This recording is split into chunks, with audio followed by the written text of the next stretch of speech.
మనలో మన మాట కుటుంబంలో అందరం కలిపి కూకుని భోజనం చేసి ఎన్ని రోజులైందండి? మన పిల్లలతో చిన్నపిల్లల్లా కలిసిపోయి మనస్ఫూర్తిగా ఆడుకుని అన్నాళ్ళయింది. ప్రశాంతంగా అన్నంలో గెంజేసుకుని ఆవకాయ ముక్క నంచుకుని తిని ఎన్ని యోగాలైంది కదా. ఇప్పుడు చెప్పండి, మనం కాలంతో పరిగెడుతున్నావా పారిపోతున్నావా అని? యాండి, మన చిన్నప్పుడు మీకు గుర్తుందా? కాలం మనతో నడిచేదండి.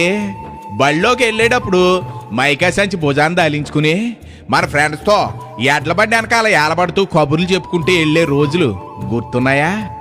కల్మషం లేని రోజులు ఎందుకు గుర్తుండో ఓ పాలి ఆ రోజుల్లోకి వెళ్ళొద్దామండి. రండి మరి. ఏడు పెంకులాట ఆడతా వరుసగా 7 పెంకులు పెట్టి బంతి అట్టుకుని కొడితే ఆతలోడు ఈపి విమానం మోత ఎక్కాల్సిందే. ఎంత దెబ్బ తగిలినా పగలో ప్రతీకారాలు లేకుండా పక్కపక్క నవ్వుకుంటా ఆడుకుని